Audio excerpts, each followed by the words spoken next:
Bashundhara Kings এই সিজনে প্রথমবারের মতো হেরেছে এবং হেরেছে কার কাছে হেরেছে? বাংলাদেশ পুলিশ এফসির বিপক্ষে তারা হেরেছে। এক নজরে দেখে নেই বাংলাদেশ ফুটবল লিগের এই রাউন্ডের যে রেজাল্টগুলো, সেখানে আবাহনীয় চমক খেয়েছে। আসলে পিডব্লিউডি তাদের বিপক্ষে 2-2 গোলে ম্যাচ ড্র করেছে। ব্রাদার্স ইউনিয়ন আর রহমতগঞ্জ দেখেছে 5 গোলের এক থ্রিলার। ফোর্টিজ এফসি ফকিরেরপুল ইয়াংম্যানসকে হারিয়েছে 3-0 গোলে। মোহামেডানও জিততে পারে নাই, আটকে গেছে তারা আরামবাগে। কিন্তু এই সপ্তাহের সবচেয়ে বড় ফল বোধ হয় পুলিশ এফসির অ্যাডিশনাল টাইমে গিয়ে বসুন্ধরা কিংসকে হারিয়ে দেওয়া।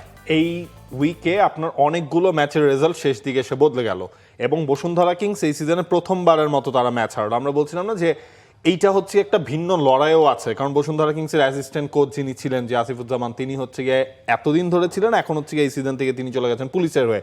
বসুন্ধরা এবং পুলিশ যে পরিমাণ ফ্রেন্ডলি ম্যাচ খেলেছে সিজন শুরুর আগে, সুতরাং তাদের ক্ষেত্রে এই লড়াইটা একটা অন্যরকম লড়াই হবে। এই ম্যাচেও বসুন্ধরা কিংস আসলে ভুগেছে। গোল তারা করছে, এই ম্যাচেও তারা একটা গোল করেছে, কিন্তু হচ্ছে যেভাবে তারা গোলগুলো করার ক্ষেত্রে তারা ক্ষুরধার হচ্ছে, ডিফেন্স লাইনে আসলে একটু শেকিনেসের ব্যাপারটা থেকে যাচ্ছে। আপনি প্রথম গোলটাও যদি দেখেন, রাব্বি হোসেন রাহুল এই ম্যাচে যেভাবে গোল করলো, সেখানে হচ্ছে 1:1 সিচুয়েশনে তিনি পড়ে গিয়েছিলেন, ডিফেন্স লাইন নাই আশেপাশেও, সেখান থেকে তিনি যে গোলটা করলেন। ফয়সাল আহমেদ ফাহিম তিনি তার রান মেক করে যাচ্ছেন, 5ম গোল তিনি পেয়ে গেছেন এবারের লিগে। তারপরও শেষ দিকে এসে শফিক কাগিমুগো ওখান থেকে গোলটা করেন কিভাবে? মানে এতটা আমার কাছে মনে হয়, দেখেন ফাঁকার ব্যাপারটা মানে শফিক কুচিত নাকি, শফিক উনি যে গোলটা করেছেন, এই গোলটা একটা ইম্প্রোভাইজেশনের চূড়ান্ত লেভেলের উদাহরণ। ডান দিক থেকে যে ক্রসটা তার কাছে এসছে, ওটা আসলে গোল করার জন্য খুব সুবিধাজনক কিছু নয়, এবং তিনি যে নিচু ভলির মতো করছেন, পড়ে যেতে যেতে ওই মোশনের কারণেই বলটা জালে জড়িয়েছে, নইলে ওইটা জালে জড়ানো খুব ডিফিকাল্ট। ওখানে গোলকিপার জিকো আর কি করবেন, ওখানে করার আসলে কিছু নাই। বরং প্রশ্ন আপনি যেটা তুলেছেন ওইটা করতে পারেন যে ম্যাচের এই সিচুয়েশনে যখন 1-1 সমতা, তখন আপনার ওখানে একজন মিডফিল্ডার যে রান নিয়ে বক্সের মাথায়, ওইটারে কেউ ট্র্যাক করে নাই কেন? কিন্তু ম্যাচ জেতার ক্ষেত্রে আপনি যখন পুলিশের দিক থেকে এই ব্যাপারটা চিন্তা করবেন, ম্যাচ জেতার জন্য এই যে দুর্দান্ত গোল আর হতেই পারে না। এবং আমার মনে হচ্ছে ধরেন ওই সিজনের যদি কোনো একটা ইনসিডেন্ট বা ম্যাচ যেটা আপনাকে বাকি সিজনটা হেল্প করতে পারে, সেইটা হচ্ছে পুলিশ এফসি পেয়ে গেছে এই ম্যাচ দিয়ে। এই দলটাতে আপনার কিরণ চেমজং নাই, গোলকিপিং পজিশনে তিনি চলে গেছেন। তুষারের পারফরমেন্সটা দেখেন আপনি, আমি বলবো অন্তত নিশ্চিত 2টা গোল হচ্ছে গিয়ে তুষার এইখানে আপনার এই ম্যাচে বাঁচিয়ে দিয়েছেন। আরো একবার প্রমাণ করেছেন যে কেন কিরণ চেমজং না থাকলেও তিনি হচ্ছে ওই পুলিশ এফসির দুর্ভাবনার কারণ তিনি বাড়াবেন না, তিনি হচ্ছে আস্থার প্রতীক হয়ে থাকবেন, সেটা তিনি এই ম্যাচেও দেখিয়েছেন। পুলিশ এফসির উইনিং গোলটার পরে তুষার একদম দৌড়ে গেছেন, কর্নার ফেলে গেছে, কারণ এই যে জেতার পথে তারা আছেন তাতে তার একটা বড় অবদান আছে বলেই মনে হয়েছে, এবং সেই কারণে তিনি দলের সঙ্গে মিলেমিশে ওইখানে একাকার। আপনি যখন বসুন্ধরা কিংসকে হারাতে চাইবেন, তখন আপনার কয়েকটা ব্যাপারে টিক মার্ক দিতে হবে। আর আপনি যদি পুলিশ এফসি হন, তাহলে আপনার টিক মার্কের সংখ্যা হয়তো মোহামেডানের চেয়ে 1-2টা একটু বেশি হবে। এক হচ্ছে আপনার ভেতর তো ওই মেন্টালিটিটা নাই যেটা মোহামেডানরা নিয়ে আসে, যে না আমরা বিগ টিম, আমরা জিতবো, কিন্তু পুলিশ এফসি এটা বিগ টিম হইতে চায়। প্রথমত আপনি জানেন বসুন্ধরা কিংসের প্রত্যেকটা প্লেয়ারের প্রোফাইল, এবং আমার ধারণা এইখানে আসিফুজ্জামান মানে পুলিশ এফসির কোচ, তিনি আসলে তার দলকে এমনভাবে সাজিয়েছেন যে পুরো যত উইক পয়েন্ট আছে বসুন্ধরা কিংসের, প্রত্যেকটা পয়েন্টে এই টিমটা হিট করেছে বা হিট করার চেষ্টা করেছে, ওই অনুযায়ী আসলে খেলাটা হয়েছে।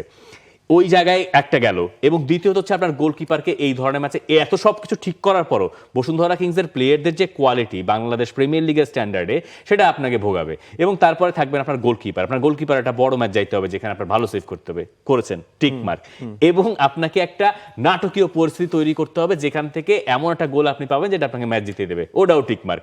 সবগুলো জায়গাতে টিক দিয়েই আমার কাছে মনে হয় যে বাংলাদেশ পুলিশ এফসি এই সিজনের অন্যতম সেরা ম্যাচটা তাদের দিক থেকে তারা খেলেছে, এবং বসুন্ধরা কিংস হারানো তো বরাবরই শিরোনাম কাড়ে। এবং একটা জিনিস যদি খেয়াল করে থাকেন, বসুন্ধরা কিংস এই রাউন্ড শুরুর আগেও মনে হচ্ছিল তারা ফার্স্ট লেগটা শেষ করবে ধরাছোঁয়ার বাইরে থেকে, তবে সেটা যে হচ্ছে না সেটা প্রমাণ করেছে ফর্টিজ। দেখেন মাত্র 2 পয়েন্টের ডিফারেন্স, ফর্টিজ বসুন্ধরা কিংসের কাছে 2-1 গোলে ম্যাচ হারের পর পরের 5টা ম্যাচ তারা আনবিটেন থাকলো, এবং তারা উঠে এসেছে পয়েন্ট টেবিলের 2 নম্বর জায়গায়।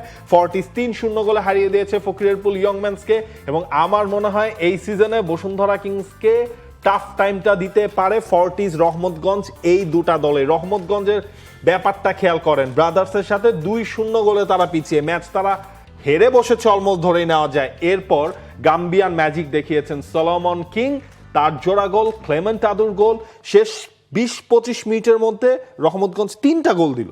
ম্যাচ জিতলো। এবং সেখান থেকে রহমতগঞ্জের এই জেতাটা, ওই যে 5 গোলের থ্রিলার যেটা বলছিলাম, মানে আসলেই ওই ম্যাচটা শেষ পর্যন্ত থ্রিলিং হয়েছে, যেটা রহমতগঞ্জ জিতে নিয়েছে। রহমতগঞ্জের কথা একটু ফর্টিস নিয়ে মনে একটু কথা বলা উচিত, তাই না? মানে দেখেন, আবাহনী মোহামেডান যখন ঢুকছে, পিডব্লিউডির সঙ্গে আবাহনী আবারও ড্র করেছে, পয়েন্ট খুঁজেছে, আর এরপরে আরামবাগের সঙ্গে মোহামেডান ড্র করেছে। এইটা দুইটা টিমই নতুন এসছে, সেই দুটো টিমের সঙ্গে বাংলাদেশের জায়ান্ট দুই টিম আবাহনী আর মোহামেডান তারা জিততে পারে নাই। ফর্টিস তাদের সবগুলো সুযোগ কাজে লাগাচ্ছে, এবং এইবার প্রিমিয়ার লিগে তারা যদি বসুন্ধরা কিংসের সবচেয়ে বড় চ্যালেঞ্জার হয়ে যায়, মানে বসুন্ধরা কিংসকে তো আমরা আগের উইক পর্যন্ত আমাদের কাছে আনবিটেবলই মনে হচ্ছিল, যদিও তারা দেখিয়েছে যে তারা আনবিটেবল নয়, তাদেরকে হারিয়ে দেওয়া যায়। সেই জায়গায় ফর্টিস এফসির দায়িত্ব আর একটু বেড়ে গেল কিনা, যে বসুন্ধরা কিংসের এই উইক পয়েন্টগুলো নোটিফাই করতে পারা। অ্যাট দ্য সেম টাইম তাদের চ্যালেঞ্জ, মানে 7th রাউন্ড তো শেষ হলো, আর ফার্স্ট হাফটা শেষ হতে রাউন্ড তো বাকি আছে মোটে 2 রাউন্ড, এরপরে আবার একটা ছোটখাটো বিরতিতে যাবে। ফর্টিসের তো পরের 2টা রাউন্ড এমন ভাবে শেষ করা উচিত যে পয়েন্টের গ্যাপটা যেন এর চেয়ে কোনোভাবেই না বাড়ে বসুন্ধরা কিংসের সঙ্গে, তাহলে না সেকেন্ড হাফে তারা ওইভাবে দলটাও গুছাতে পারবে হয়তো। এবং এই জায়গাটায় যদি আপনি একটা জিনিস খেয়াল করেন, ফর্টিস এই সিজনে কি করবে না করবে তার অনেকাংশই নির্ভর করবে। আপনি যদি ফিট ওমর বাবুকে পান, আপনি যে কোনো কিছুরই আপনি স্বপ্ন দেখতে পারেন। এইটা হচ্ছে একেবারে ক্লিয়ার। আপনার যে ম্যাচে আপনি ওমর বাবুকে পাচ্ছেন, যেই ম্যাচে ওমর বাবু গোল করছে, ওইটাতে ওই ম্যাচে ফর্টিস এফসিকে চেনাই যায় না। আপনি দেখেন, এই ফর্টিসেই আপনার হচ্ছে বসুন্ধরা কিংসের সাথে লিগের ম্যাচটা হেরেছে, কিন্তু ফেডারেশন কাপের ম্যাচে কিন্তু তারা ড্র করেছিল বসুন্ধরা কিংসের এগেনস্টে। সুতরাং ফর্টিসকে অন্তত ফার্স্ট লেগ পর আমার মনে হয় তারা এই বাকি 2টা ম্যাচ থেকে যদি 6 পয়েন্ট তারা পেতে পারে, আপনার এখানে টাইটেল কন্টেন্ডার হিসেবে ধরতে হবে। What about Masud Parvez Kaiser? একজন লোকাল কোচ, এবং এই জায়গাটায় আপনি যদি খেয়াল করে দেখেন যে ফর্টিস যখন থেকে প্রিমিয়ার লিগে তারা আসলো বা ফুটবল লিগে আসলো, তারা কিন্তু একজন কোচের আন্ডারে সিজন হলেই আমি কোচ চেঞ্জ করে দেব, সেই তরিকায় তারা বিশ্বাসী না। এই মাসুদ পারভেজ কায়সারের সাথে তারা শুরু থেকে যে সম্পর্ক করলো, সেটার রেজাল্ট আসলে তারা আমার মনে হয় এখন পাচ্ছে। কোন হিসেবে পাচ্ছে? আপনি হচ্ছে গিয়ে ওই যে মিড টেবিলের দল থেকে আপনি এখন তাদেরকে নিয়ে টাইটেল কন্টেন্ডার হিসেবেও আপনি তাদেরকে রাখছেন, এবং তাদের দলের খেলা কিন্তু এর আগে নজর কেড়েছে, এবং এখন গিয়ে তার ফলটা হয়তো ফর্টিস এফসি পাচ্ছে। আপনি এই যে আপনার 7টা ম্যাচ খেলা হয়ে গেল, সুজন পেরেরা সব মিলিয়ে এই সিজনে শ্রীলঙ্কার ন্যাশনাল টিমের গোলকিপার, তিনি হচ্ছে 6টা ক্লিন শিট রেখেছেন। অনেকেই হয়তো ভ্রু কোচকাচ্ছিলেন যে কেন ফরেন প্লেয়ার এনে কেন হচ্ছে তোমার গোলকিপিং পজিশনে খেলাতে হবে। ফর্টিস আরো একবার মুন্সিয়ানাটা দেখালো যে না, আমি লাস্ট কয়েক সিজন ফর্টিস বারবার কিন্তু এই গোলকিপিং পজিশনটায় ঢুকছিল।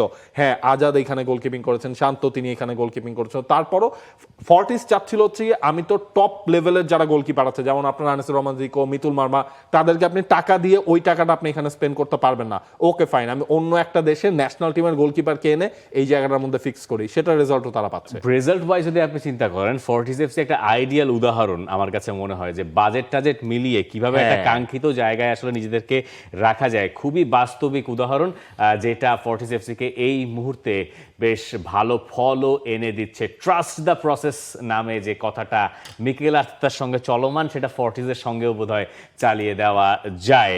আমরা এখান থেকে বিদায় নিই, আর কিছু বলার আছে আমাদের? হ্যাঁ, তবে আবাহনী এবং মোহামেডানের জন্য হচ্ছে খুব বাজে একটা রাউন্ড গেল। মোহামেডানের জন্য লিগের টাইটেল হোল্ডার যারা, তারা হচ্ছে গিয়ে রেলিগেটেড হওয়ার শঙ্কা নিয়েই যারা এবারে লিগটা শুরু করেছিল, সেই আরামবাগের কাছে তারা পয়েন্ট খুঁজেছে। অন্যদিকে আপনি আরামবাগের ব্যাপারটা দেখেন, তারা ব্রাদার্স ইউনিয়নকে হারালো লাস্ট রাউন্ডে। এই রাউন্ডে তারা মোহামেডানের থেকে পয়েন্ট কেড়ে নিল। ওই পয়েন্ট টেবিলে লাস্ট 5টা পজিশন যদি আপনি দেখেন, সেখানেও দেখতে পারবেন যে ফকিরপুল, ইয়ংম্যানস, আরামবাগ, তাদের মধ্যে কিন্তু লড়াইটা আসলেই জমে গেছে। 7-5-5 2টা দল কিন্তু রেলিগেটেড হবে, এবং লিগের এখন আপনার ধরা যায় যে অলমোস্ট 50% হয়ে গেছে, অলমোস্ট 2টা ম্যাচ বাদ দিলে। তবে এখনই আসলে বলার কোনো সুযোগ নাই যে কোন 2টা দল রেলিগেটেড হবে। মোহামেডান এই ম্যাচে প্রচণ্ডভাবে মোজাফফারভের অভাবটা বোধ করেছে। মোজাফফারভ না থাকলে এই ধরনের দলের এগেনস্টেও যে মোহামেডান জিততে পারছে না, এইটাও মোহামেডানের জন্য দুশ্চিন্তার কারণ। আর কোনোভাবেই আবাহনী নিজেদের গতবারের ছন্দটাও খুঁজে পাচ্ছে না। এবং নেক্সট উইকে কিন্তু বিগ ম্যাচ আছে, বসুন্ধরা কিংস ভার্সেস আবাহনী লিমিটেডের।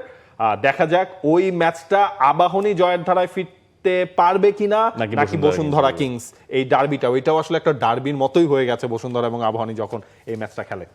For more updates, subscribe to our YouTube channel and click on the bell icon. Follow us on Facebook and Instagram. Download T-Sports app to enjoy exciting games and highlights. Visit tsports.com.